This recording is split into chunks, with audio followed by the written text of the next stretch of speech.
Liberdade de expressão.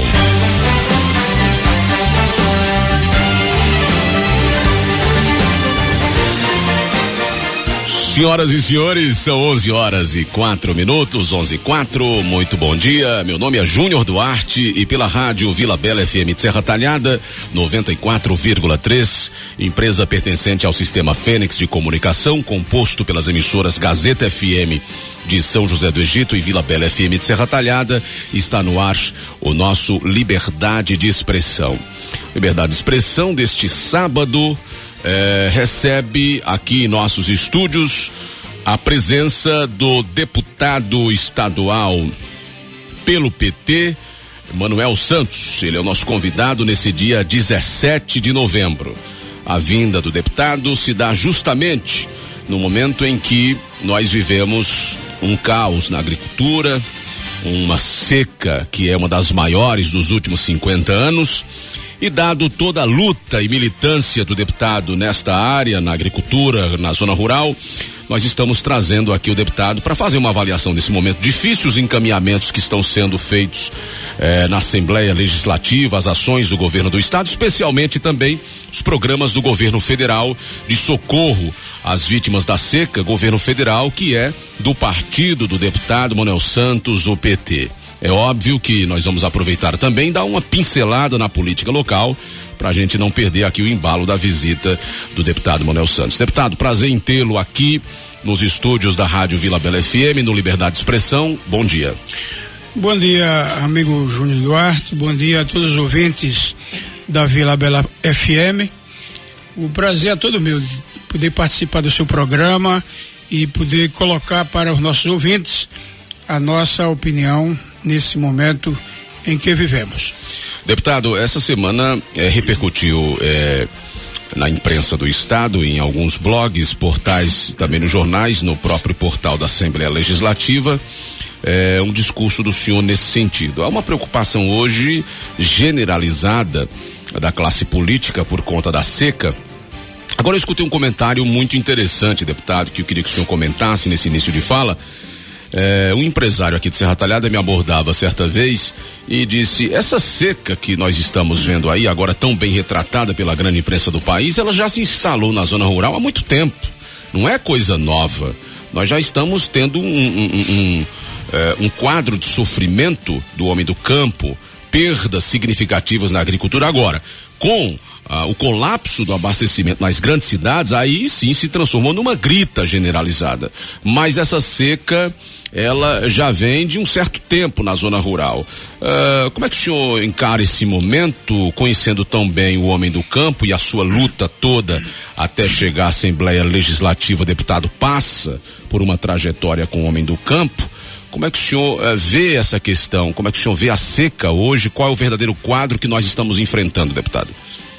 Na verdade, Júnior, não é que eu conheço bem essa realidade pela trajetória com o homem do campo. Eu, na verdade, sou o próprio homem do campo, porque, na verdade, eu nasci na roça, vivi sempre na roça e continuo hoje na roça. Por exemplo, Serra Talhada, eu não tenho casa aqui na cidade, minha casa é lá no sítio. Eu estou sofrendo quanto a maioria dos nossos companheiros que tem também, cria alguns animais, que não colheu nada na roça. E a realidade que nós vivemos, lamentavelmente, é mais uma seca, é mais uma calamidade que a nossa população vive, com algumas diferenças significativas, outras repetições, tal qual o início dos registros das secas do Nordeste. Porque nós tivemos, a partir dos anos 90, né, nós tivemos um processo de discussão. Por exemplo, em 93, nós tivemos uma ocupação na Sudene, no dia 19 de março de 93, eu estava na direção da FETAP e reunimos todas as federações do Nordeste e fizemos uma ocupação porque o governo, que na época era Itamar Franco, estava intransigente, não negociava nem com os governadores que já tinham solicitado um processo de discussão em função da fome e da desagregação social que vivia o povo do Nordeste. E ali nós reunimos todas as federações, desde a Bahia até o Ceará, mais a CONTAG. A Assembleia Legislativa de Pernambuco foi importante, porque quando nós entramos na Sudene, também boa parte dos deputados foram em solidariedade, e isso fez com que nós marcássemos uma reunião com o presidente Itamar Franco, que deu inclusive o avião para a comissão ir daqui, representante dos movimentos sociais do Nordeste, e lá em Brasília nós sentamos com toda a bancada do Nordeste no Congresso Nacional. Aliás, a bancada do Congresso, dos deputados e senadores, e a reunião foi no Palácio do Planalto. Ali o governo se comprometia de criar daqui para frente uma política, dali para frente criar uma política permanente de apoio às vítimas da seca e, sobretudo, investir no processo de infraestrutura hídrica. Tão logo passou a seca, o governo desarmou o processo das ações que vinham sendo feitas, e isso acontece com os sucessivos governos desde o tempo do Império. Lamentavelmente, é essa a nossa realidade. Os governos só tratam de forma direta a questão do semiárido nordestino nos períodos de seca. Então nós precisávamos ter políticas permanentes de construção de médios açudes. Não existe uma receita para o Nordeste que seja única, tem que ser uma diversidade de intervenções, como por exemplo a integração de bacias, que é uma obra hoje cada vez mais com esse colapso reconhecida pela maioria como uma obra importante, grandiosa e necessária, que foi anunciada pelo Dom Pedro II ainda, né? Só agora é que o governo, o ex-presidente Lula começou a tirar essa obra do papel, do plano, e começar a executar. Mas além da integração de bacias, nós temos que fazer a construção de grandes barragens aonde for possível, mas sobretudo de médias barragens descentralizada, para que as comunidades possam ter a oportunidade de beneficiar, de ser beneficiada com esse serviço público. É necessário se construir redes de adutoras, é necessário investir na construção de poços amazonas, poços artesianos, porque nós temos uma rede de alternativas que precisam ser trabalhadas. E isso precisa ser trabalhado de forma permanente e planejada.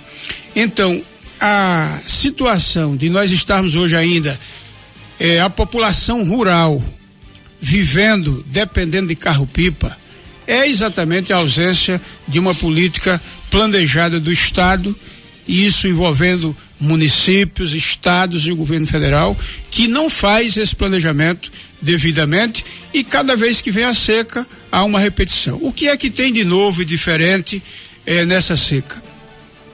É que nas demais secas anteriores nós tínhamos, além do problema da água, nós tínhamos também o problema da fome das pessoas. Hoje nós só temos fome para os animais. Os programas sociais, mesmo que não sendo programas transformadores, mas são programas que ajudam as pessoas a sobreviverem. Quando você junta o Garantia Safra, o Bolsa Família, o Bolsa Estiagem, né, o Vale Gás, o Bolsa Escola e etc., mais a aposentadoria do INSS, que paga um salário mínimo, às vezes a 2 pessoas aposentadas na mesma casa. Então as pessoas hoje estão sobrevivendo desse amparo social vindo da Previdência Social e desses programas do governo. Eu, como presidente do sindicato aqui em Serra Talhada, vi várias vezes o povo desagregado, sem trabalho, sem remissão, procurar o prefeito fugir, e eles não tendo remissão, ir para a feira, levar na frente de quem estava vendendo, pegar o milho, o feijão, a farinha e levar para casa para não deixar os filhos morrer de fome. Às vezes, alguns que iam presos, nós depois íamos falar com o delegado para soltar e dar a feira para ele, porque era uma situação justa, porque ele não tinha outra condição para sobreviver. Então, pelo menos esse lado da fome aguda para as famílias carentes, as famílias mais necessitadas, nós estamos vivendo de forma diferenciada. Mas agora, em função da questão dos recursos hídricos, a situação se repete e com um agravante maior, exatamente porque nós temos a maior seca dos últimos 50 anos, as populações cresceram, as cidades cresceram, a população rural migrou para a cidade e agora nós temos, por exemplo, cidade como São José do Egito inteiramente sendo abastecida por carro-pipa. Nós temos Serra Talhada, que se na verdade não chegar logo a água aqui do Rio São Francisco, nós podemos também entrar em colapso a partir de fevereiro, por aí mais ou menos. Espero que isso não aconteça, a gente possa ter essa obra concluída pelo menos até Serra Talhada, aqui em Serra Talhada até lá, mas é uma realidade de muitas cidades do Nordeste e não só de Pernambuco. E para se planejar, ou seja, para ter uma realidade diferente, olhando para o futuro, é preciso que haja um planejamento integral envolvendo os municípios, os estados e a União. Eu estou recebendo já alguns torpedos aqui. Eu queria dizer que o nosso telefone vermelho está à sua inteira disposição, 9901-3232, 9901-3232, para mensagem de texto. Quem me manda aqui um torpedo aqui é a Ângela do São Cristóvão, dizendo: eu estava lá com o senhor deputado Manuel Santos, lá na barragem de Serrinha, um mérito seu, e isso é motivo de orgulho tê-lo como nosso deputado. Ângela do São Cristóvão, obrigado, querida, aí pela sua participação. Telefone para quem quiser fazer alguma pergunta, intervir conosco aqui na entrevista com o deputado estadual do PT Manuel Santos, 9901-3232. Deputado, o senhor fazia aí uma análise da seca e dos problemas vividos pelo homem do campo. Eu acompanhei também essa trajetória de sofrimento do homem do campo, porque eu nasci em 74, acompanhei alguns momentos difíceis, sou filho, venho de uma família também que basicamente foi feita na zona rural, são agricultores, depois migraram para o comércio, e nós assistimos momentos difíceis, que nós chamávamos os saques, né? Os saques, um dia de feiras, né? Isso. E graças a Deus nós temos esses programas sociais que mudou esse quadro, porque eram quadros de selvageria. A gente via, eu inclusive vi pais de família perdendo, inclusive alguns perdendo até a vida por conta desses saques. Eram momentos difíceis.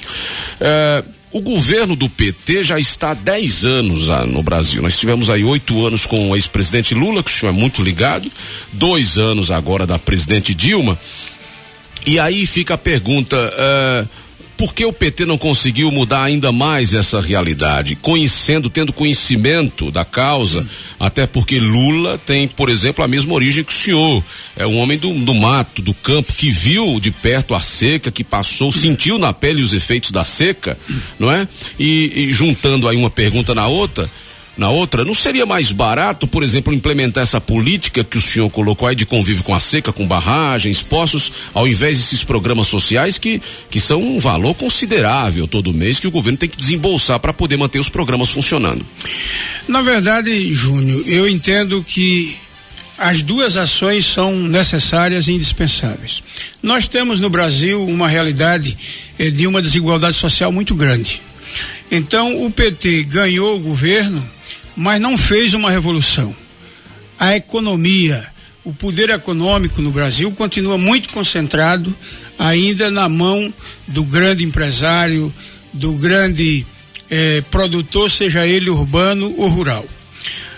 O governo, tanto do presidente Lula quanto da presidente Dilma, é um governo de coalizão, é um governo feito com participação dos trabalhadores, dos empresários, né, dos senhores da terra, né? Temos muitos latifundiários, por exemplo, nós temos 2 agriculturas no Brasil, que é bastante clara. Uma é a agricultura empresarial, que representa apenas menos de 10% dos estabelecimentos agrícolas desse país, que detém ainda mais de 70% das terras e 80% da produção para exportação.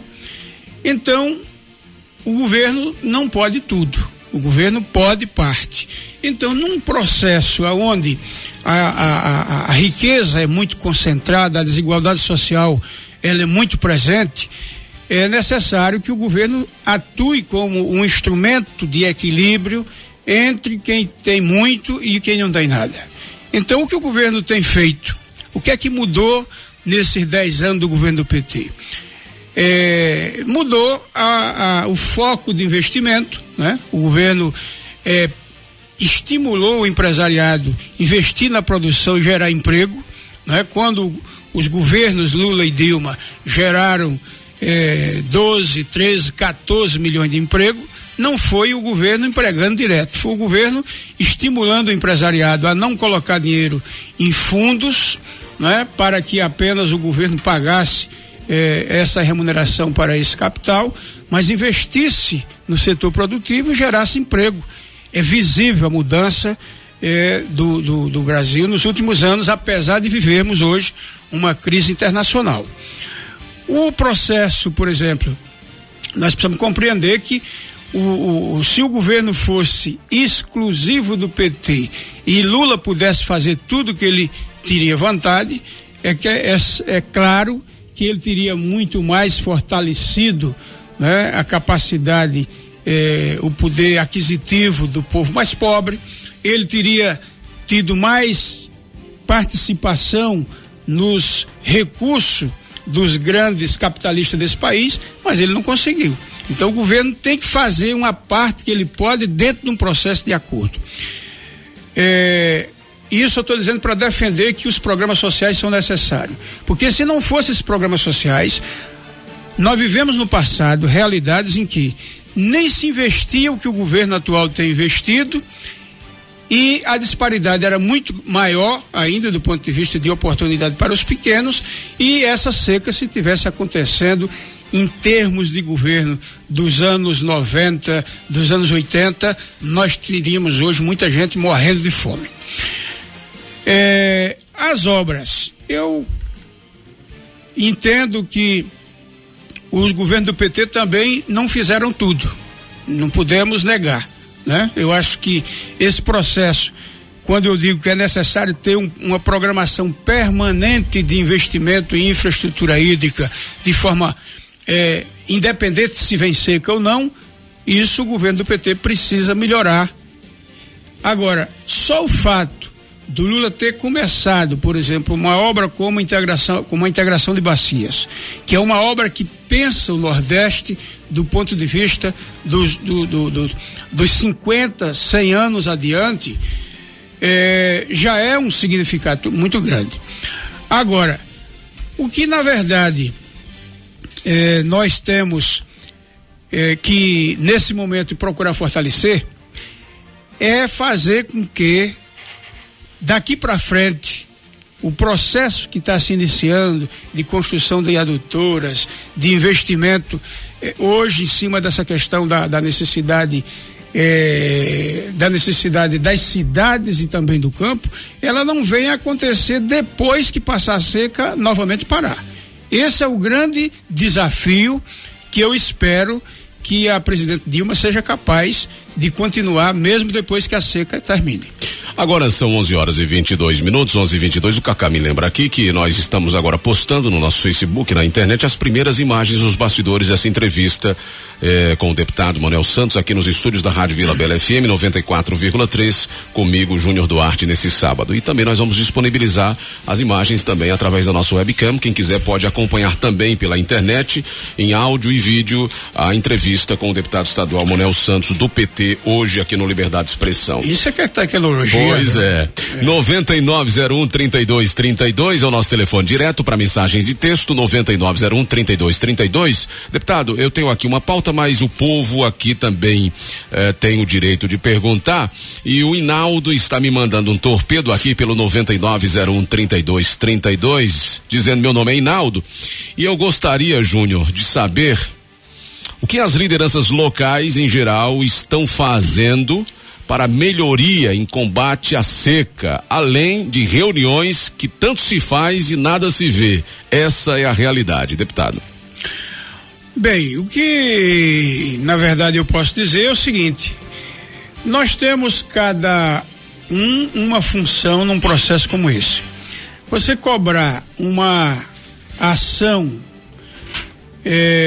imediata e efetiva de um vereador, de um prefeito, de um deputado estadual nessa dimensão de investimentos que são necessários para uma realidade de SICA como essa, é claro que esses segmentos não têm caneta, não tem verba, não tem possibilidade de investimento. Por isso é que é necessário fazer reuniões e mais reuniões, cobrar das autoridades do estado. Por exemplo,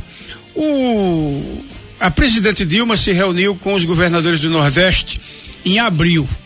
Eu estava inclusive internado lá no Hospital Português, não tive outro meio para fazer, mandei uma carta, fiz uma carta falando de toda a nossa experiência na convivência com as secas, sugerindo que a necessidade do momento maior seria exatamente investimento na área para salvar os rebanhos, porque eu sabia que os programas sociais já estavam aí, ela ia reforçar, e que não era o problema principal, não era a fome da humanidade, mas era exatamente o problema dos animais. E daquela reunião saiu o encaminhamento de que a presidente liberaria o Garantia Safra, criaria o crédito emergencial e a CONAB, que é um órgão do governo federal, faria o processo da distribuição de milho para o Nordeste para intervir no mercado, podendo chegar esse milho para os agricultores a R$18. Ora, a reunião foi feita em tempo hábil, mas as políticas foram andando a passo de tartaruga, né? O Bolsa Família saiu, o Garantia Safra saiu, o Bolsa Estiagem saiu, as famílias estão recebendo, mas o crédito, os bancos andam com burocracia muito grande. Por exemplo, o Banco do Nordeste tem tratado os agricultores como que se não fosse um problema de emergência, que é que as pessoas estejam totalmente adimplente, não pode ter dívidas anteriores para poder fazer negócio no banco, e nós sabemos que emergência é emergência. Então, para salvar os animais, para poder fazer, cruzar esse processo da seca com melhores condições, é preciso fazer um acerto de que essa dívida anterior não seja um impeditivo para se ter novo crédito. E aí, para nossa grande surpresa e para nossa indignação, a burocracia maior e o maior prejuízo que está sofrendo a nossa gente é a ausência do milho para a ração animal. Porque a essa altura do campeonato, nós estamos na metade, já passando da metade de novembro, e a grande maioria dos agricultores que se inscreveram, que são 17 mil inscritos em Pernambuco, o que ainda é pouco, nós temos muito mais agricultores que criam seus animais, muito mais do que 17 mil, e a grande maioria desse povo não recebeu esse milho. O que é que eu posso fazer? E acho que estou fazendo certo, e acho que os prefeitos que têm feito também estão fazendo certo. É cobrar, é reunir, é ir na CONAB. Eu fui na CONAB quando era o diretor, era Valdomiro. Eu fui na CONAB quando era a Marisa, que era diretora. Fui agora com o Elisaldo. Fui na CONAB em Brasília 2 vezes. E essa semana eu tive a oportunidade de Elisaldo me dizer que, na verdade, foi aprovado agora. Essa semana que vem, a partir de segunda-feira, vai ter um funcionário da CONAB aqui, aprovar o armazém, que antes não tinham aceitado, agora aprovaram o armazém lá na Malhada, e que essa semana começa a ter um funcionário aqui e chega o milho para começar a vender. Mas se nós olharmos para abril para novembro, nesse vácuo aqui, quantos milhares de animais já não morreram por falta de uma política pública que já estava anunciada desde abril. E aí nós não podemos deixar de criticar e de dizer que precisa melhorar, independente se a presidente é do meu partido, independente se o governador é Eduardo Campo, independente de quem seja que esteja com a responsabilidade, porque na verdade política tem que ser aplicada, a política pública, por quem está no poder, para servir as pessoas que mais precisam. Deputado, a gente sabe, há um comparativo inevitável entre Lula e Dilma, né? E eu tenho a sensação, não sei se eu estou equivocado, e se o senhor não concordar, fica à vontade, que o presidente Lula, quando a questão era Nordeste, quando a questão era, por exemplo, um enchente ou uma seca, o presidente Lula ele era mais ágil nas ações, ele procurava agir mais rápido. Eu tenho lido alguns artigos de companheiros de imprensa do sul do país que questionam a falta de sensibilidade da Dilma por não entender ainda, porque não conviveu com essa realidade nossa. O senhor acha que a questão aí é só burocracia ou falta um pouco de sensibilidade da presidente que não entende como é que funciona a coisa, não viu em loco, por exemplo, uma vaca morta, não é? E criancinhas pedindo à mãe o que comer ou água e sem ter o alimento do dia a dia, não sente de perto o sol escaldante na nossa região? O senhor acha que falta essa intimidade da presidente com o assunto ou não? Veja só, eu entendo que tem duas questões. Primeiro, é claro que o fato do ex-presidente Lula ser nordestino, pernambucano e retirante da seca, é claro que quem viveu tem muito mais sentimento, entende o problema direto e também ele sabe como a necessidade aqui, elas são emergentes e isso tem um peso. Agora, eu não diria que a insensibilidade da presidente Dilma é que tem levado a essa situação. Primeiro, se você olhar, ela reúne os governadores em abril, no tempo hábil, decide o que fazer. Acontece que a máquina pública é tocada não só pela presidente, mas você tem um conjunto de ministros. Quando a presidente determina a política, ela passa para um determinado ministério e esse ministério vai fazer ou não a agilização desse processo. Por exemplo, a Conab está vinculada ao Ministério da Agricultura. Esse processo, o que me dizem é que o contrato que o Ministério da Agricultura fez com as empresas transportadoras não foi cumprido por parte das empresas num primeiro momento, depois veio a greve dos caminhoneiros e que por conta da greve dos caminhoneiros atrasou todo o processo. Isso são justificativas dadas pelo Ministério da Agricultura que não se responde, não se justifica. Se nós olharmos, por exemplo, para um outro lado, por exemplo, as ações de infraestrutura hídrica é tocada por um pernambucano, né? Por Fernando Bezerra Coelho, pernambucano, sertanejo, que deveria ter todo um processo de agilidade. Lamentavelmente a gente vê se travou uma grande discussão em função, por exemplo, das cisternas, de que para fazer um processo de depósito para acumular água mais de imediato precisava avançar no programa da construção das cisternas até para ter um dos carros-pipa para colocar água. E o ministro disse que por um processo de emergência ia fazer as cisternas de plástico. Quando a sociedade, os trabalhadores, o próprio governo do estado, a ASA e todo mundo defendia as cisternas de placa porque é uma cisterna que gera emprego, distribui economia no próprio município, mas o ministro botou na cabeça e contratou uma empresa, fabricou em Petrolina as cisternas de plástico e hoje o argumento dele era que essa cisterna emergencialmente tinha que ser colocado imediato nas casas das pessoas. Hoje você passa em várias cidades e tem pátio cheio de cisternas que não foram ainda levadas para as comunidades. Você acha que o ministro errou aí? Errou, é claro, errou no seguinte sentido.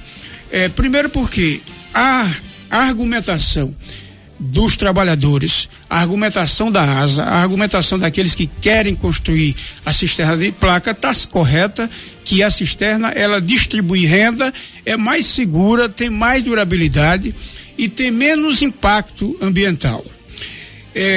Quando ele argumenta e faz a construção a fabricação das cisternas de plástico sobre o argumento da emergência, então não justifica que essas cisternas estejam paradas em vários pátios de município que você chega. Por exemplo, eu passei outro dia lá em Tupanatinga, tem grupo de cisterna lá parado.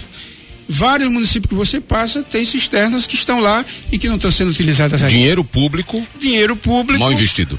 mal investido, porque o pessoal precisa da cisterna, precisa da água. O que está se dizendo é que vai fazer ainda um processo de capacitação das pessoas, como usar a cisterna, etc. Então, se é para fazer emergencialmente, essas coisas têm que ser feitas em tempo hábil e não se pode justificar simplesmente que não distribuiu a cisterna porque não fez treinamento. Muito bem, são 11h34. Eu recebo aqui nos estúdios hoje no programa Liberdade de Expressão o deputado estadual do PT, Manuel Santos. Nós vamos falar, o foco principal da nossa conversa é a seca, os encaminhamentos do governo do estado, governo federal, a atuação do governo do PT no combate à maior seca dos últimos 50 anos. Eu estou recebendo alguns telefonemas aqui, eu vou registrar o telefonema do senhor Francisco José, ele está me ouvindo no Alto do Bom Jesus, e ele questiona a respeito do OSPAN, o Hospital Agamenon Magalhães, se eu vou entrar no assunto aqui com o deputado Manuel Santos. Veja, no finalzinho eu vou dar aqui uma pincelada sobre esse problema, não sei se o deputado está a par, mas eu vou conversar com ele agora enquanto o intervalo comercial é levado ao ar, mas no final nós vamos estar sim entregando ao deputado tudo que nós colhemos esta semana, são denúncias seríssimas contra o OSPAN, para que o deputado possa, quem sabe, se for da vontade do deputado, se ele achar importante o assunto, até fazer um pronunciamento na Assembleia Legislativa pedindo providências ao governo do estado com relação às denúncias que nos chegam de superlotação no OSPAN. Essas mesmas gravações que nós temos aqui, essas denúncias, e um vídeo que mostra mães e família tendo que dormir no OSPAN lá, segundo denúncias, e um vídeo que está circulando na internet mostrando mães e família com crianças numa cadeira, dando soro à criança na veia, porque não tem uma maca para a criança deitar. É um quadro caótico e nós vamos também entregar tudo isso ao deputado Manuel Santos, que está conosco. Da mesma forma que nós prometemos aqui no ar, nós vamos também encaminhar ao secretário de saúde do estado para que o governador tome conhecimento e tome providências com relação ao OSPAN.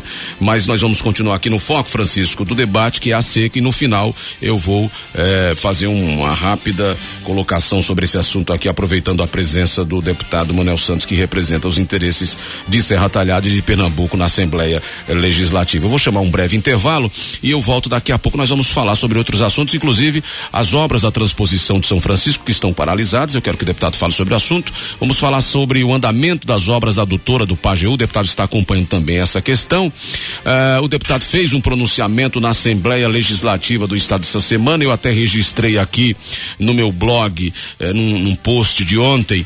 O deputado Manuel Santos cobra auxílio para municípios em dificuldades financeiras no semiárido, e pelo que eu entendi e publiquei aqui, o deputado se posicionou favorável à manifestação dos prefeitos e essa greve branca que a imprensa batizou aí, liderada pela MUP. Eu vou conversar ainda com o deputado também sobre a questão do mensalão que abalou as estruturas do partido que ele pertence, o PT, e por final nós vamos falar sobre o futuro governo petista, e aí vamos saber qual vai ser a participação de Manuel Santos, se Manuel Santos vai ou não indicar, por exemplo, o futuro secretário de Agricultura. Comenta-se que o deputado almeja esse espaço no governo petista e que já teria até um nome para indicar. E aí nós temos o senhor Rafael, que é o atual secretário, e aí já escutei da boca do Rafael que ele anseia permanecer no governo petista. Enfim, tudo isso muito mais para pimentar ainda mais o nosso programa daqui a pouco, depois dos comerciais. Não saia daí.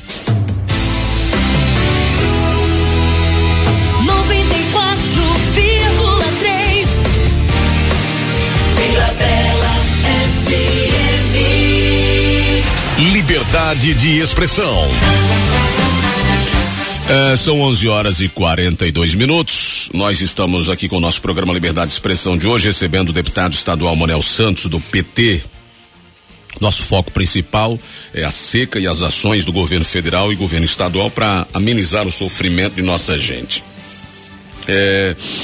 Eu estou recebendo aqui, deixe-me ver, alguns telefonemas, né? O Edson lá do Alto, eu vou registrar daqui a pouco também, o Juscelio que ligou para nós também.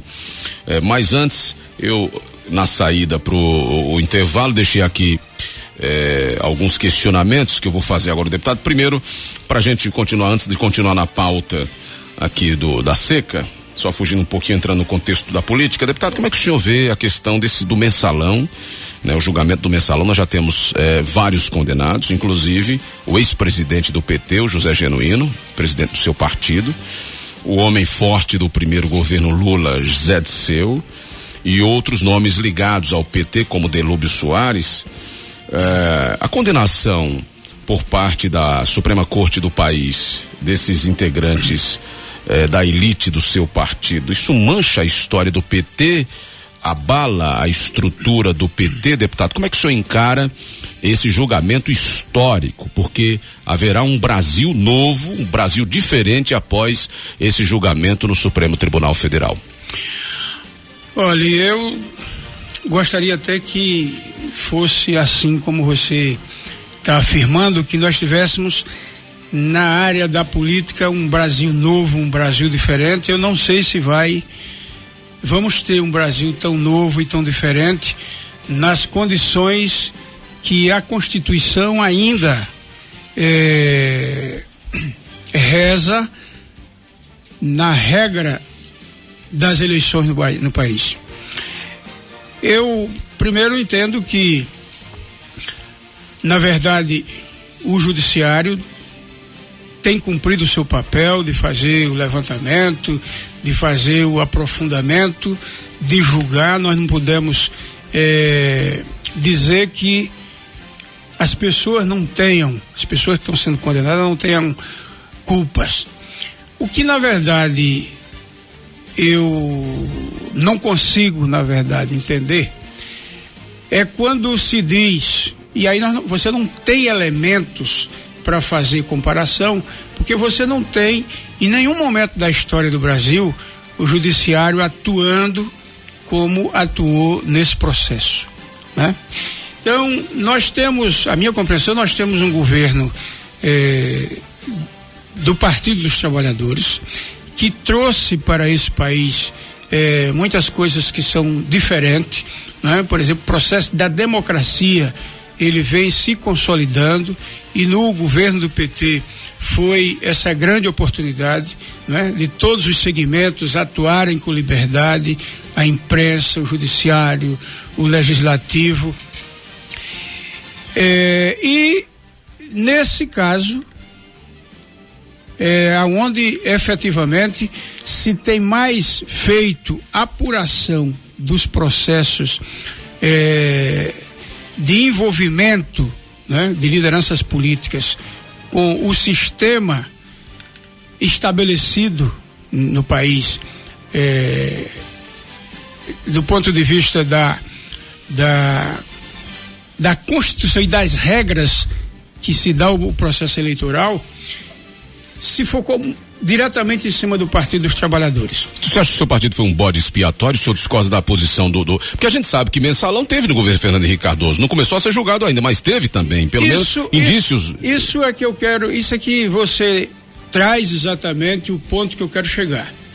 A pergunta é, por que todo o processo de discussão e de também levantamento de mensalão ocorrido no processo, que não tinha esse nome é um nome que o Roberto Jefferson colocou, esse negócio de mensalão, na verdade é o processo da articulação dos políticos, né, de recursos particulares e de empréstimos para a operação do processo político no poder.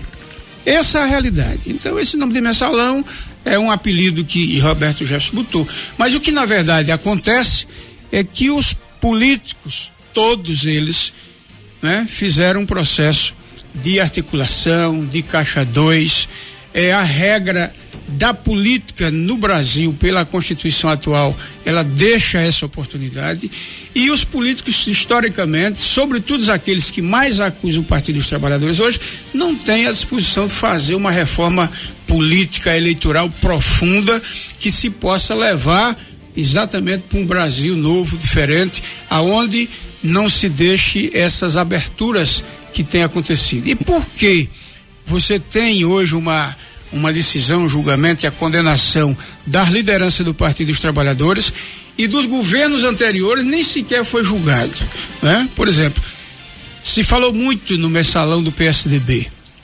Eu não quero dizer que não tenha que ser julgado, porque é do PT, tem que ser julgado. Agora, pela regra, deveria ter sido julgado, inclusive, primeiro, tá certo? Governos anteriores. Todo o envolvimento dos governos anteriores. A outra questão que não precisa a gente andar muito para saber que não é também tão isento esse processo de julgamento, é o judiciário, a Suprema Corte do país, aceitar fazer um processo casado da votação exatamente dentro do momento eleitoral. Então isso não me parece que dá para o judiciário, em última instância, justificar que é tão isento e que trabalhou apenas com a obrigação do cumprimento do direito. A outra questão, você observa as grandes discordâncias e debate entre os próprios ministros do Superior Tribunal, e alguns deles muito claramente posicionados na direção de fazer um julgamento muito mais político do que imparcial. Isso me preocupa, independente de qual é a liderança que está sendo julgada. Eu acho que independente de ser do PT, do DEM, do PSDB, deve haver isenção, deve haver imparcialidade, e a justiça precisa ser feita. Agora, que tem uma dose forte, né, nesse processo também de ordem política, isso eu acho que está muito claro. Mas o mensalão aconteceu ou não aconteceu dentro do governo Lula, na sua opinião, pela sua trajetória, experiência política, conhecendo o Brasil? O senhor acha que existiu o processo do mensalão? E o senhor falava em dinheiro que é negociado para fortalecer partido A ou B, e nesse caso do mensalão, vale lembrar para a opinião pública que há dinheiro público envolvido, porque há empréstimo de bancos e tudo mais, então por isso a condenação também, porque há dinheiro público envolvido nesse mensalão, né, deputado? Mas é exatamente isso. Não? O processo da investigação está exatamente focado na questão do dinheiro público. Houve esse mensalão ou não houve, na sua opinião? Pela sua experiência política? Na minha opinião, quer dizer, na minha visão, e o que até agora ficou provado, é que houve os empréstimos, tá certo? Esses empréstimos foram feitos pelas pessoas que estavam à frente do Partido dos Trabalhadores, e na articulação do partido, né, dessa liderança com o conjunto de partidos, né, houve compromissos do ponto de vista da campanha eleitoral e com a participação desses partidos. Essa é uma regra que, infelizmente, no Brasil, ela é um tanto corriqueira, tá certo? E um dos elementos centrais que leva a isso é exatamente a forma como a Constituição permite, né, de que o processo da política seja feito com muita influência do poder econômico. Isso tem diminuído, por exemplo, o processo, hoje, a campanha eleitoral, ela está muito menos viciada, uma vez que tirou, por exemplo, os shows, né? Tirou showmícios, né? Os showmícios. Então isso diminuiu essa possibilidade, porque um candidato sem dinheiro, ele pode fazer um processo de concorrência. Isso melhorou muito. Melhorou muito. Mas precisa melhorar muito mais. Melhorou. Né? Tivemos um avanço nesse sentido. O processo da reforma política é uma coisa urgente, emergente no país, e os principais políticos que hoje acusam o PT e nossos companheiros que foram condenados não têm a devida disposição para fazer essa reforma política necessária. 11:52, deputado, saindo do mensalão, voltando para a questão da seca, as obras da transposição de São Francisco estão paralisadas, e aí foi feita até em Brasília uma comissão para acompanhar essa questão da transposição. Muito dinheiro já foi investido, e nós estamos acompanhando uma avalanche de denúncias de dinheiro público jogado aí no meio do tempo. A transposição parou, e é uma obra que mudaria, se executada em sua totalidade, a realidade da nossa gente, mudaria inclusive economicamente. A mudança começou quando a obra já foi instalada no governo Lula, porque de imediato ela já gerou emprego, mudou a realidade de pequenas cidades por onde a obra passava. E aí eu recebo alguns questionamentos. Por exemplo, o Juscelio diz: como é que se gasta milhões em estádios para a Copa, enquanto a transposição se encontra parada e abandonada e sem previsão para acabar, não é? Deputado, fale sobre a obra da transposição do Velho Chico, e de que surge mais um elefante branco no Brasil. segundo alguns blogs, o Hinaldo também está questionando aqui, o Juscelio também. Hoje pela manhã eu fui cortar o cabelo ali no meu amigo Anchieta, cabeleireiro, mandar um abraço pro Anchieta, e encontramos lá com alguns companheiros, até o Sinésio estava lá, que é do partido do senhor, é vereador eleito do partido do senhor, e um advogado dizia, eu fico abismado como é que o governo federal prioriza a obras dos grandes estádios e dessa estrutura toda para a Copa do Mundo, não que seja contra, ninguém é contra a Copa do Mundo, e esquece, por exemplo, da obra da transposição, porque com essas obras da Copa, quem vai ganhar mais dinheiro é a FIFA, quem vai ganhar mais dinheiro é um McDonald's, é uma Coca-Cola da vida, foi o que disse esse advogado que me indagou hoje. E por que as obras da transposição estão paralisadas, deputado? Bem, eu entendo que as duas ações elas são necessárias, né? Eu compreendo que qualquer país no mundo gostaria de ser sede de uma Copa do Mundo, e quando o Brasil foi, na verdade, eleito para receber a Copa, então foi uma coisa importante para o conjunto dos brasileiros. O processo da obra da Copa, ele está andando, porque primeiro existe um envolvimento e um prazo a ser cumprido, né? A Copa vem aí, 2014, e você sabe que tem um conjunto do mundo, em qualquer país que vai receber uma Copa do Mundo, ele vai sofrer pressão, o Brasil não é diferente, e isso acontece, isso acaba fazendo com que essas obras, elas tenham mais foco, tenham mais prioridade. E não é todo o investimento da estrutura da Copa, não é todo investimento feito só pelo governo brasileiro, né? Todo mundo sabe disso. Agora, isso não justifica que as obras da transposição de São Francisco estejam paradas. Uma coisa não pode justificar a outra.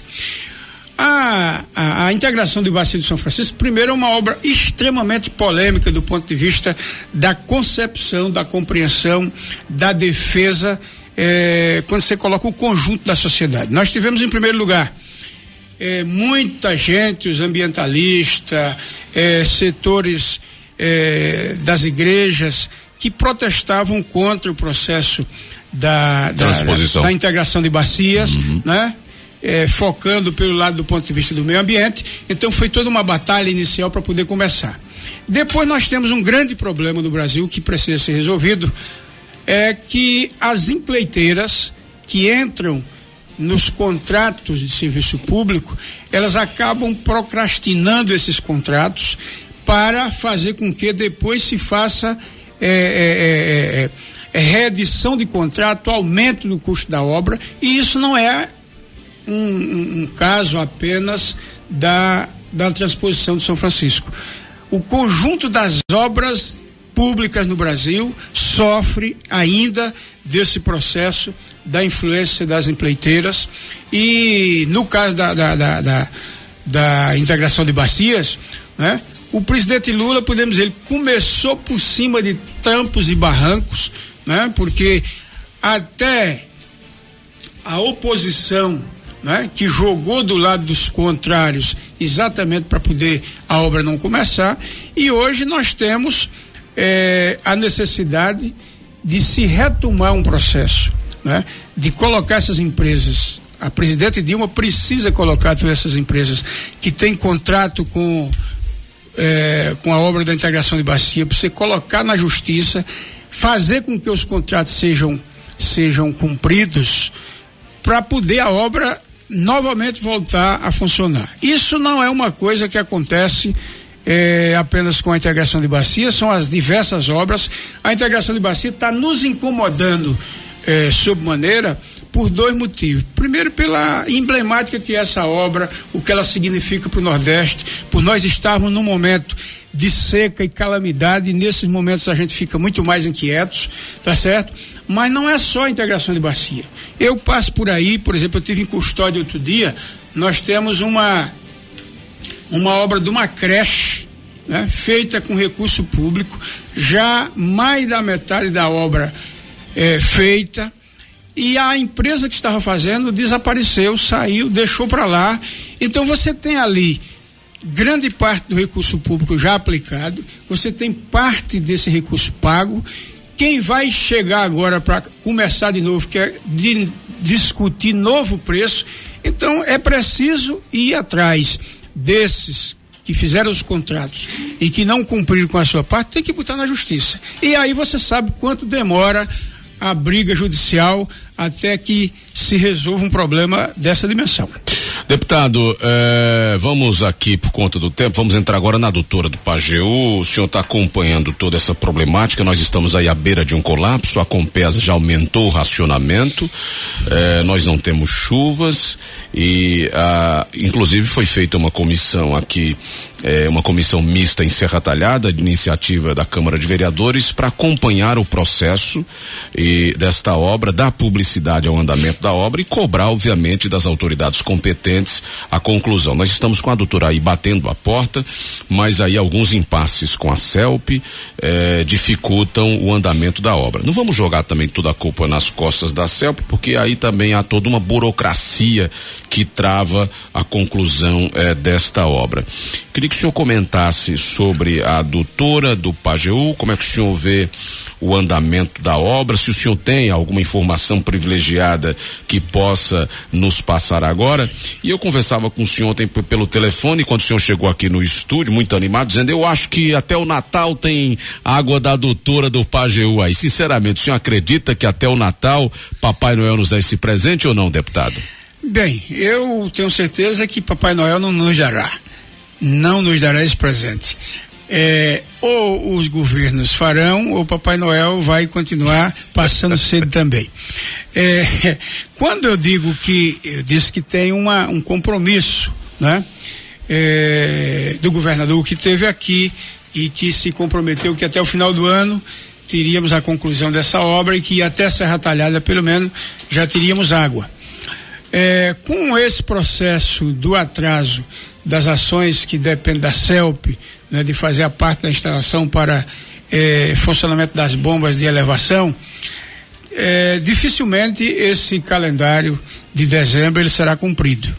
Eu espero que todo o esforço seja feito, né, tanto por parte do governo federal quanto por parte do governo do estado, tanto por parte da CELP também, para que a gente possa ter água aqui o mais rápido possível, até porque pelo menos a gente diminuiria, né, essa pressão da necessidade de distribuição através de carro-pipa. E se não chover a partir de fevereiro, por aí, que Deus nos livre, né? Vamos torcer primeiro que o homem lá de cima nos ajude, porque a adutora resolve parte da nossa necessidade, mas se não chover, a situação está dificílima para todos nós. Então, eu diria que a adutora do Pajeú é uma necessidade não só de Serra Talhada, mas até São José do Egito, mas vamos ver se esse processo, se não tivermos água aqui em dezembro. Mas o senhor acredita que até dezembro tem água na torneira? Eu acredito que não. Eu não tenho essa convicção de que teremos água aqui até o final do ano. Foi um compromisso assumido pelo governador, mas com esse processo do atraso da parte da eletrificação nesse contrato entre CELP e Estado, né? Que o Estado disse que está tudo encaminhado, a CELP está dizendo que ainda tem umas pendências que precisam ser resolvidas com o Estado. Então eu espero que essa coisa seja resolvida, mas pelo andar da carruagem 2012, eu acho muito difícil que a gente beba água aqui em Serra Talhada. Estou recebendo aqui na bancada do nosso jornalismo o deputado estadual do PT, Manuel Santos. Deputado, o seu companheiro de bancada, o Augusto César, disse que é o pai dessa adutora do Pajeú, chamou para si a responsabilidade, e eu vou apenas repetir aqui uma frase, um trecho da fala do deputado Augusto a uma emissora de rádio local, e eu vou me basear aqui numa matéria publicada pelo meu companheiro de bancada, o jornalista Giovanni, está no Farol dele. Palavras de Augusto César transcritas pelo Farol. Serra Talhada está preparada para receber as águas do São Francisco e fui o pioneiro nessa discussão. Logo, logo o povo vai dizer que está bebendo da água graças ao trabalho do deputado Augusto César. Isto me estimula a trabalhar mais por Serra Talhada. Quando fui deputado pela primeira vez, no ano de 2000, trouxe 26 deputados estaduais para realizar uma sessão itinerante em Serra Talhada e daí nasceu a ideia da adutora do Pajeú. Disse o PTBista durante uma entrevista a uma emissora de rádio local. Eu queria que o senhor comentasse essa postura do deputado dizendo que ele é o pai dessa obra. Olha, eu acho que é muito importante, né? No momento que segue a construção da adutora, né, o deputado Augusto César lembrar dessa sessão itinerante realizada em Serra Talhada naquela época, e o conjunto dos parlamentares aqui reforçar essa ideia, e eu não acho que a gente tem que tirar o mérito da importância da contribuição que Augusto deu naquele momento.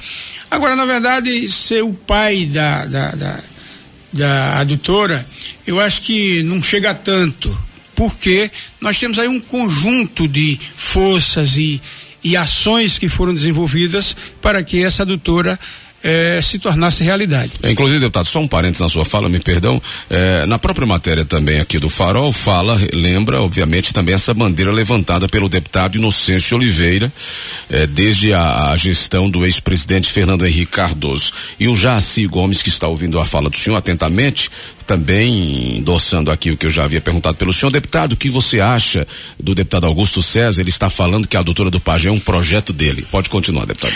Eu volto a repetir, eu acho que é muito importante.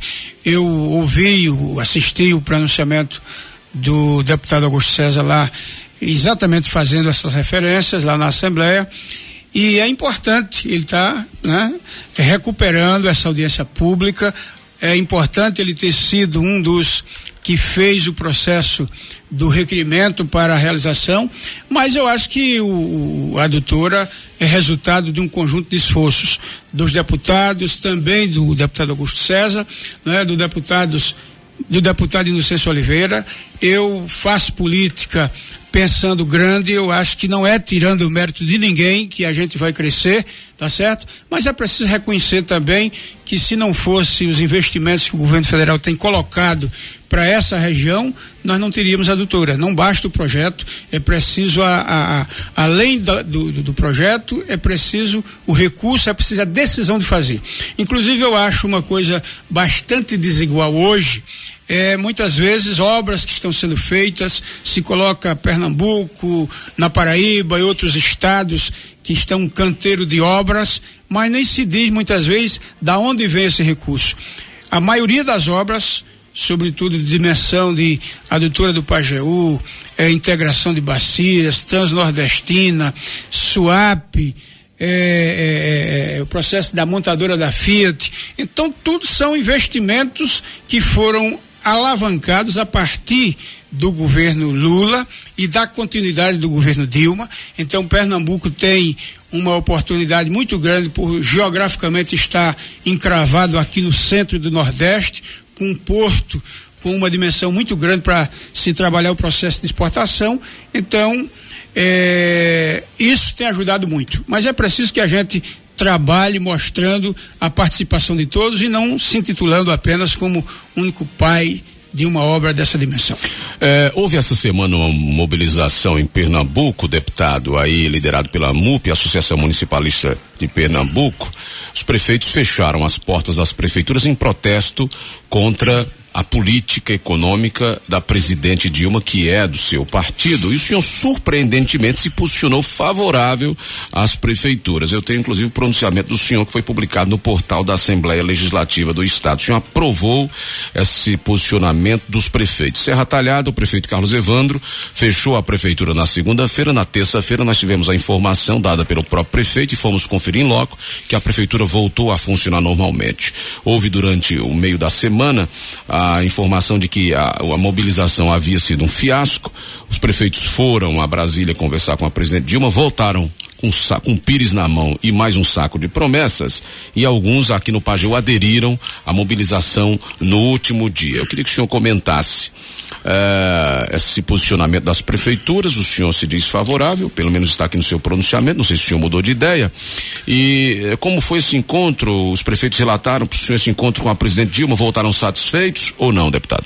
Não, veja só, eu, ao mesmo tempo que sou favorável à mobilização dos prefeitos, também chamei a atenção da necessidade de se olhar como fazer um processo de gestão que não leve em consideração o momento de crise e dificuldade de que está vivendo todos os gestores brasileiros e no mundo. Primeiro, Eu sou favorável porque eu entendo que na democracia o processo da negociação é o que faz o crescimento, é o que faz a construção, né, do desenvolvimento de uma sociedade. E quando qualquer categoria se sente prejudicado nos seus interesses, nos seus direitos, o certo é mobilizar, o certo é negociar. E mobilização de prefeito não é uma coisa nova.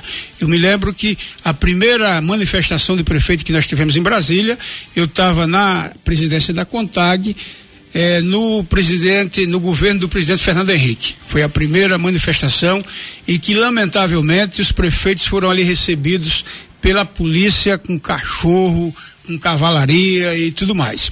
Então, hoje, nós temos, pelo menos, o governo Lula viveu momentos como esse, né? Fez um processo de readequação da política de governo e atendeu parcialmente às reivindicações dos prefeitos, e agora novamente repete-se a cena com a presidente Dilma, e ela se posicionou na reunião dizendo que o compromisso é garantir o equivalente ao FPM do ano passado, esse ano, não haver queda do FPM em comparação com o ano passado.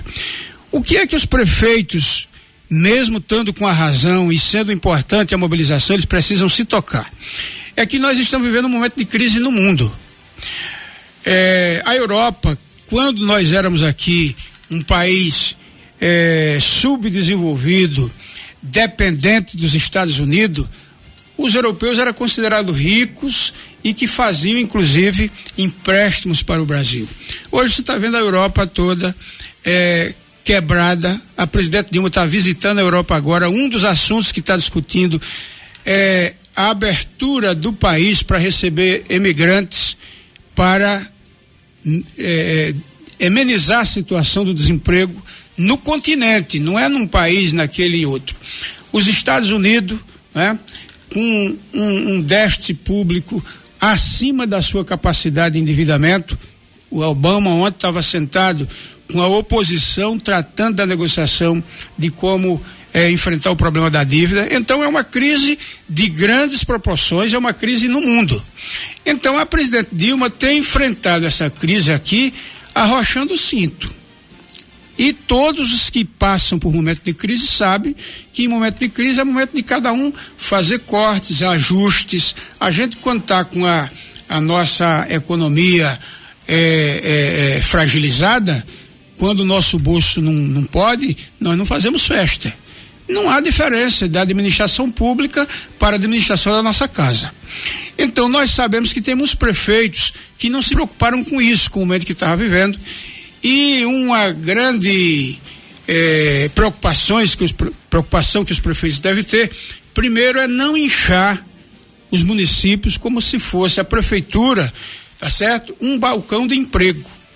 O prefeito precisa buscar atrair empresas, negociar oportunidade de geração de oportunidade de trabalho, não só via prefeitura. Como é que Dilma e Lula geraram 13 milhões de emprego no país? Não foi empregando no governo federal, né? Foi estimulando os empresários a investir no processo produtivo, e assim superaram as dificuldades que muitos diziam que eles não iam gerar 10 milhões. No começo do governo Lula, o Serra tinha prometido gerar 10 milhões de emprego e dizia que o Lula não ia honrar esse compromisso. Então, portanto, eu entendo que nesse momento os prefeitos têm razão de se mobilizar, é preciso negociar. Eu acho que a presidente Dilma precisa tratar essa questão democraticamente, encontrar um caminho. Agora, daqui para frente, todos os prefeitos precisam se cuidar. Não tem moleza. O prefeito que está assumindo hoje a prefeitura não vai assumir pensando que vai ter muito recurso. Então o senhor prevê dias difíceis para a gestão do PT em Serra Talhada? Para todos os municípios, sobretudo municípios do interior, que não tenham uma base de arrecadação segura. Então isso é uma realidade para todos os municípios. 12:12. Antes de entrar aqui na questão local, para a gente encerrar a entrevista, nosso tempo já estourou, mas eu estou recebendo aqui uma participação do empresário Francisco Morato, que é presidente do sindicato da classe patronal aqui de Serra Talhada, está acompanhando a sua fala, deputado, e quer fazer uma intervenção aqui no nosso bate-papo. Companheiro Chico, seja bem-vindo ao Liberdade de Expressão. Boa tarde, companheiro. Boa tarde, Júnior Duarte. Primeiro quero lhe parabenizar aí pela entrevista, né, e cumprimentar também o deputado aí, o conterrâneo Manuel Santos. E como sou fã aí do seu programa e acompanho sempre, eu peço aí por você aí esse espaço para a gente poder falar uma coisa para o deputado aí. Deputado Manuel, eu tenho acompanhado a sua luta, o senhor tem acompanhado também a luta do empresariado de Serra Talhada. A gente tem feito algumas movimentações aqui em Pernambuco e em Brasília pela questão do aeroporto. Aqui em Pernambuco, recentemente, por esse projeto que está em andamento aí de mudança na segurança em Pernambuco, então adequações aí da estrutura de segurança do Estado, onde nós perdemos recentemente a CPS, o Comando de Polícia Sertão, e que o governo está tentando encontrar alternativas para a polícia continuar ganhando eficiência.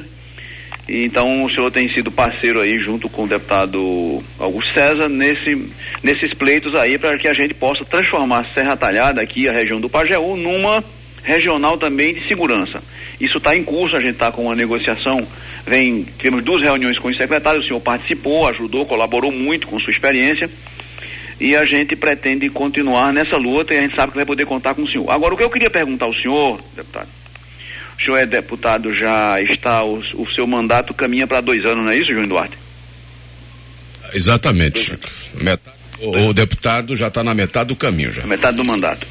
Deputado Manuel Santos, nós vivemos um movimento privilegiado, 3 deputados estaduais, 1 deputado federal. Nós fomos surpreendidos pela seca do mesmo jeito de 14 anos atrás. Faltou água para as pessoas, o grão não chegaram, o milho que ia ser vendido a um preço diferenciado, a água que foi prometida não chegou. E aqui eu não estou querendo culpar ninguém. Eu estou aqui olhando para a ineficiência da coisa pública. A máquina pública, ela não consegue ser eficiente no dia de hoje. E nós temos 3 deputados, 1 deputado federal, 1 ministro pernambucano, sertanejo, que com todo o esforço que a água não conseguiu, a adutora do Pajeú não conseguiu impedir a humilhação de ter carro-pipa em cidades do Pajeú servindo a cidade. Eu pergunto ao senhor, será que haveria a possibilidade, deputado, da gente criar um fórum permanente, mas um fórum para não fórum para não resolver as coisas, mas um fórum para a gente, o senhor encabeçando junto com o deputado Sebastião, o deputado Augusto César, para que a gente pudesse, alguns gargalos que tem nessa cidade, nessa região, pudesse ser tratado de forma que não fosse política, sem olhar para as eleições daqui a 2 anos, porque me preocupa, daqui a 2 anos nós vamos ter eleição novamente eleição, dizer, fulano de tal não renovou o mandato e era bem intencionado, fulano de tal não renovou o mandato porque não tinha dinheiro, e mesmo assim as coisas não foram feitas. Nós temos um aeroporto que não funciona em Serra Talhada, e agora a presidenta Dilma criou um pacto dos aeroportos, mas as empresas aéreas precisam se sentirem atraídas para voar para cá. A adutora do Pajeú, que é uma coisa que nós estamos lutando por ela, o aeroporto, o distrito industrial. Será que não estava na hora, deputado, da gente esquecer que daqui a 2 anos tem eleição e fazer um arregaçamento de mangas de verdade, sem política, sem fazer política partidária, sem coloração, para ver se essas coisas acontecem, para ver se Serra Talhada sai desse isolamento, para ver se o Pajeú sai desse isolamento? Porque me desculpa aí, Júnior Duarte, mas eu vejo o empresariado, as instituições numa luta grande, né? Uma luta grande há muito tempo, e as coisas não acontecem, nós continuamos no isolamento. O aeroporto de Serra Talhada não funciona, o distrito industrial de Serra Talhada vem se arrastando agora que conseguiu o terreno. Então, assim, eu não estou cansado, não. Eu vim nessa luta de CDL junto com os companheiros, com os empresários, mas eu acho que está na hora da gente parar com essa coisa de disputas políticas, já que as eleições passaram, e a gente fazer um pacto pelo Pajeú, um pacto assim. O que é prioridade? O que é que pode sair desarmados ao governador e desarmados ao governo da presidenta Dilma? Queria que o senhor dissesse se o senhor está nessa disposição, se nossa estratégia do empresariado das instituições erradas, das instituições está equivocada, ou se não, E se a gente pode construir uma agenda para o futuro, levando em conta isso aí que nós temos pela frente, esses gargalos que vem há décadas se arrastando. Me desculpe, assim, a colocação, o senhor me conhece, eu sei, também conheço a sua luta, que o senhor não vai se ofender, mas assim, eu queria, assim, pra gente terminar esse ano mais animados, ver se a gente ou escuta do senhor, né, algo para construir uma agenda positiva para valer para esses próximos 2 anos. Um abraço grande. Obrigado, Chico Morato, pela sua participação muito oportuna, e eu vou deixar o deputado à vontade para comentar as colocações do Francisco Morato. Bem, meu caro Chico Morato, eu quero primeiro agradecer pela tua participação, pela sua abordagem sempre na direção do trabalho político construtivo para a sociedade, porque quando você diz que seria um trabalho sem política, na verdade esse é um trabalho político, seria um trabalho sem politicagem, sem meu pedaço separado daquele, e isso na verdade é a política que eu acredito. Eu tenho um sentimento que a política deveria ser assim. Nós, por exemplo, que somos eleitos com o voto do povo de Serra Talhada e das outras cidades também, devemos trabalhar de forma desarmada, sem achar que resolvemos as coisas sozinhos e sem também ter sentimento de que não precisamos da ajuda dos demais. Lamentavelmente, não é assim sempre que a política funciona. A política sempre se organiza em blocos, e quando se organiza em blocos e a gente quer apenas fortalecer um bloco e não fortalecer o direito do conjunto da sociedade, aí é onde que a sociedade perde, o político também perde, e isso todos saem perdendo. Você me conhece, sabe muito bem que eu tenho participado dessas reuniões em Brasília, em Recife, não é por uma questão de buscar fortalecer apenas o meu mandato, mas porque é uma obrigação. Eu fui eleito para ajudar a construir algo de interesse para o povo de Pernambuco e para o povo da minha cidade. No que diz respeito a fazer um fórum, um bloco, contando com todos os parlamentares de Serra Talhada e também os que não são de Serra Talhada, porque tem outros que tiveram votos aqui que não são de Serra Talhada. Você me conhece, conta comigo, estou inteiramente aberto, eu não tenho preconceito e nem dificuldade de trabalhar com nenhum deputado, prefeito, vereador, qualquer que seja o político que quiser construir o bem comum, nós estamos juntos, porque eu trabalho na direção e na busca de fortalecer os interesses da comunidade antes de ser deputado. Hoje, por acaso, eu tenho um mandato, fui eleito, estou numa outra função, mas o trabalho de reunir a comunidade, fazer com que o interesse coletivo seja, na verdade, o que prevalece, é a minha história, seja no sindicato, na FETAP, na CONTAG, e agora como deputado também não é diferente. Então, estou à disposição, qualquer assunto que precisamos tratar coletivamente, conte comigo, vamos embora. Deputado, vamos para encerrar já, 12:21, vamos dar uma pincelada na política local, e aí eu sei que tem muita gente esperando esse grande final. Nós vamos falar sobre o futuro governo do PT, e há rumores nos bastidores do poder, não é? De que o senhor, obviamente, como liderança do PT, teria interesse em indicar algumas secretarias no futuro governo Luciano Duque. As secretarias, vou enumerá-las, inclusive o senhor teria interesse na Secretaria de Agricultura, e aí esse comentário ganha força porque o senhor é ligado diretamente à agricultura, tem intimidade com o assunto, militou sempre nisso, que o senhor e o PT teriam interesses nessa secretaria, inclusive já teriam até nomes, e começa a surgir também aqui outra pretensão do PT, que seria também a Secretaria de Obras, não é? Eu vou até aqui trazer uma matéria que também é de autoria do companheiro Giovanni, a matéria que diz que O PT foi consultado, queria que o senhor comentasse sobre isso também, sobre a permanência do secretário Israel na educação e de Socorro Brito na saúde. O PT teria endossado essa permanência desses dois secretários atuais, mas não abre mão de dar uma cara petista nesse futuro governo aí que há de vir. É um governo do PT que tem que ter a nossa marca. O perfil dos novos secretários precisa desta identidade, defendeu o integrante do diretório petista ao site do Geovani, o Farol. A procura desse novo rosto, segundo Geovani, coloca em dúvida a participação de alguns escolhidos para assumir secretarias, mas que são afinados com o prefeito. Nos bastidores, segundo aqui a análise do companheiro de bancada, Geovani, comenta-se como certas as exonerações de pelo menos 3. Roberta Menezes de Obras, Célio Antunes, Desenvolvimento Econômico, e Geovani Nunes, o Planejamento. O Geovani continua dizendo que o PT já avisou que tem interesse em agricultura e obras. Queria que o senhor comentasse. Olha, eu primeiro fico muito satisfeito de ter vindo aqui no teu programa, porque eu estou recebendo informações que eu não tinha, e pelo menos já saio daqui com essas informações que você me passa, que está circulando, nos meios de comunicação.